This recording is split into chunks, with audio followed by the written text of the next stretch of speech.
Friends, welcome to YouTube channel Education Niketan. 66वीं BPSC cut off analysis तो मैं कर चुका हूँ, लेकिन जो कट ऑफ का एक बाजार बना है, तो मैं कट ऑफ एनालिसिस की जगह बाजार शब्द प्रयोग कर रहा हूँ।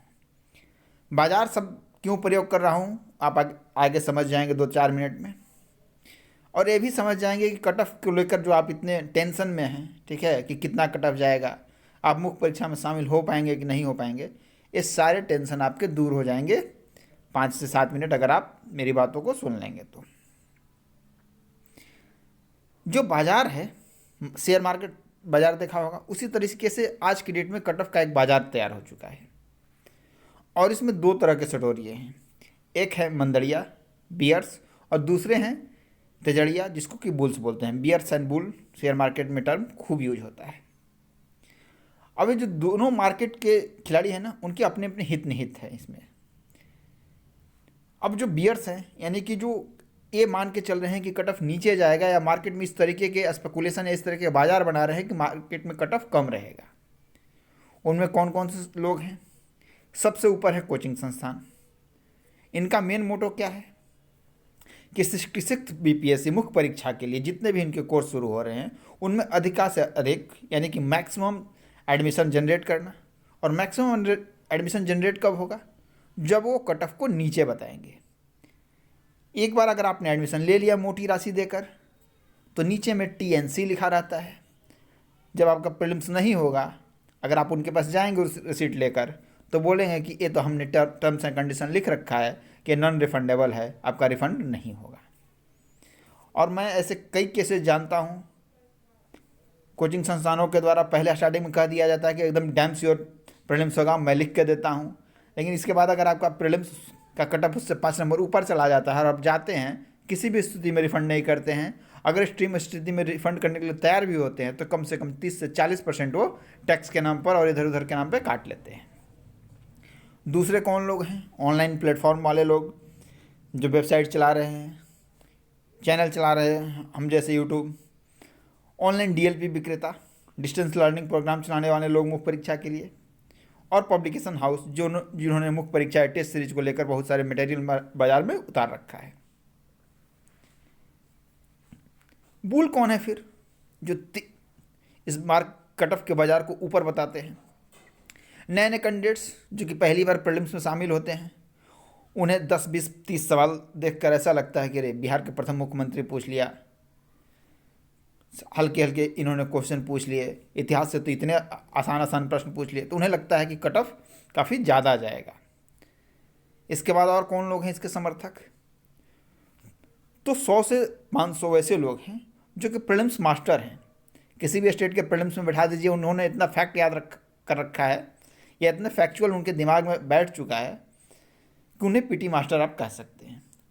उनका कट ऑफ से हमेशा 10 नंबर 20 नंबर ऊपर ही आते हैं, तो उनके लिए लगता है कि कट ऑफ इतना तो जाना ही चाहिए, क्योंकि उन्हें तो लगता है कि ये नॉर्मल चीज़ है। तो ऐसे लोग बुल के श्रेणी में आते हैं। अब इस बाजार में आपको बने रहने के लिए क्या करना है? तो ऐसी स्थिति में आप क्या करें, अब इस बिंदु पर हम चर्चा कर लेते हैं। बिल्कुल मत घबराएं।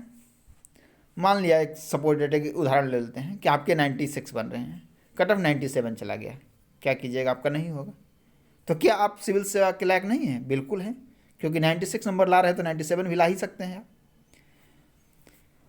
आप इसलिए भी नहीं आए हैं यहाँ केवल आप प्रारंभिक परीक्षा पास कर रहे हैं, आपका मोटो तो सिविल सेवक बनना है। उसके लिए ज़रूरी है एक चीज़, मैं हमेशा कहता हूँ, आज भी कह रहा हूँ, इस लाइन को एकदम याद रख लीजिएगा जब तक चयन ना हो जाए। Prelims is a matter of fact, mains is a matter of art. Fact आप 2 महीने रटकर याद कर सकते हैं, लेकिन किसी भी चीज़ की कला जो है ना, वो एक दिन में विकसित नहीं होती है। और लेखनी एक कला है। आपके पास तथ्य रहते हैं, फिर भी आप एक अच्छा उत्तर नहीं लिख पाते हैं, क्योंकि आपने उसकी प्रयास नहीं किया है, उस आर्ट को डेवलप नहीं किया है। तो आप उस आर्ट को धीरे धीरे अभी से ही डेवलप करना शुरू कर दीजिए। प्रीलिम्स नहीं होगा, कोई बात नहीं, नेक्स्ट टाइम आपको मौका मिलेगा, नेक्स्ट टाइम मौका मिलेगा। लेकिन बहुत सारे ऐसे लोग हैं जिनको एक बार मौका मिल जाता है मुख्य परीक्षा लिखने का, उसी बार उस अंतिम चयन ले लेते हैं। बहुत सारे ऐसे लोग हैं जिनको प्रीलिम्स पास बार बार करते हैं, मुख्य परीक्षा लिखने का उनको मौका मिलता है, लेकिन फिर वो प्रीलिम्स मोड में ही हमेशा रहते हैं, यानी उनके दिमाग में हमेशा फैक्ट फैक्ट और फैक्ट ही रहता है, मोड चेंज करते ही नहीं हैं। तो आपको मोड चेंज कर लेना है अब कुछ दिनों के लिए, कम से कम 2 से 3 महीने के लिए अगले आपको मोड चेंज कर लेना है, क्योंकि जो 67 बीपीएससी है उसकी नोटिफिकेशन भी अगर कैलेंडर के अनुसार भी चले तो जून जुलाई में आएगी, प्रारंभिक परीक्षा अक्टूबर में होगी। इस समय कम से कम आपके पास 4 से 5 महीने हैं मुख्य परीक्षा के मोड में रहने का, तो मुख्य परीक्षा की तैयारी शुरू कर दें। अब आते हैं दूसरी बात पे। जब तक प्रीलिम्स का रिजल्ट नहीं आ जाता है, किसी भी संस्थान में मोटी राशि देकर एडमिशन नहीं करें, मेरा तो सीधा सा मानना है। मुख्य परीक्षा की तैयारी प्रीवियस ईयर ले लें। मुख्य परीक्षा पर एक मैं अलग से वीडियो बना दूंगा कि आपको सेल्फ स्टडी के लिए मुख्य परीक्षा में कौन कौन सी चीज़ करनी, अभी से शुरू कर देनी चाहिए और कौन सी चीज़ें रिजल्ट आने के बाद शुरू करनी चाहिए। 2 फेज में आप तैयारी शुरू कर दें। यूट्यूब पर भी बहुत सारे पेड कोर्स आ रहे हैं, कोई पेड कोर्स लेने की ज़रूरत नहीं है। प्लेथोरा ऑफ मटेरियल निःशुल्क फ्री में उपलब्ध है और बेस्ट कंटेंट है। दृष्टि आईएएस पे जाएं, उसके ऑडियो आर्टिकल को आप सुने। इसके बाद उसमें किसी खास इशूज़ पे एडिटोरियल डिबेट होता है, उसे आप सुने। राज्यसभा में 2-3 अच्छे एपिसोड आते हैं, जिस देश देशांतर हो गया, इस तरीके का और भी प्रोग्राम है जिसकी मैंने एक लिस्ट बना रखी है कि यूट्यूब पे सिविल सेवा की तैयारी करने के लिए किन किन प्रोग्राम को आप देख सकते हैं। विजन आईएएस है। बीपीएससी स्पेसिफिक की बात करें तो 67th प्रीलिम्स की बात हो या 66 मुख्य परीक्षा की बात हो, 65th में जो अभी मुख्य परीक्षा हुई है उसकी मॉडल आंसर हम लोग कुछ दिन में इस चैनल पे भी उपलब्ध करा देंगे। इसके अलावा editorial news channel YouTube channel को आप फॉलो कर सकते हैं। सक्सेस उद्दीपक का भी अच्छा अप्रोच है, उनके फ्री जितने भी कोर्सेज हैं उसका आप लाभ उठाएं। इसके अलावा भी यूट्यूब पे बहुत सारे चैनल मैंने देखा है कि उनके कंटेंट काफ़ी रीच है और निःशुल्क है, तो उन निःशुल्क कंटेंट्स का आप लाभ उठाएं, क्योंकि यूट्यूबर्स को पैसा देता है, तो आप ये मत समझें कि आपको सारी चीज़ें निःशुल्क मिल रही हैं। ठीक है, इसके लिए कोई ना कोई पेड कर रहा है और आप अपना बहुमूल्य डेटा जो कि आप 500-600 जितने भी खरीदते हैं वो लगाकर इसे देख रहे हैं, तो पेड कोर्स लेने की कोई ज़रूरत नहीं है। तो आप क्या करें, आपने समझ लिया है। कट ऑफ की जहाँ तक बात है मैंने एक बाज़ार बताया, एनालिसिस की जहाँ तक बात थी मैंने ऑलरेडी कट ऑफ एनालिसिस कर दी है, उसकी लिंक मैं इसके कमेंट सेक्शन में पिन कर दे रहा हूँ, आप चाहें तो उसे देख लें।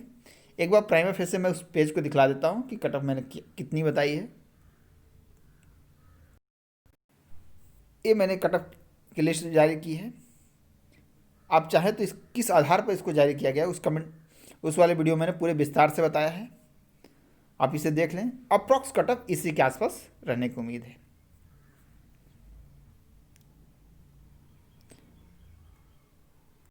और ये मंदड़िया और तेजड़िया का बाज़ार का कट ऑफ है जो कि अभी चल रहा है 93 +-1, फीमेल का यूआर में 86 +-1, और तेजड़िया जो लोग हैं 104, 105, फीमेल का 96, 97। ऐसा कुछ भी नहीं होने वाला है। अच्छे अच्छे शतकवीर को मैं जानता हूँ जो नर्वस आइडेंटिटी पे आ चुके हैं। ई ऑप्शन जो है ना वो स्वीट पॉइजन है। एग्ज़ाम में ऐसा लगता है ना कि एकदम मीठा मीठा लगता है, लेकिन जब एग्ज़ाम के बाहर आप आइएगा तो ऐसा असर करता है कि आपको मधुमेह की तरह कमज़ोर कर देगा। तो ई ऑप्शन एक अहम रोल अदा करता है। हाँ, इसके बाद भी कट ऑफ कम इसलिए नहीं जाएगा कि पढ़ाई का जो सोर्स है ना वो अब गांव गांव तक पहुंच चुका है, इनरीच हो रहा है, तो सारे लोगों को कंटेंट उपलब्ध हो रहे हैं और स्टैंडर्ड कंटेंट उपलब्ध हो रहे हैं। ठीक है, तो इस बात को समझिए, मुख्य परीक्षा की तैयारी में लग जाएं।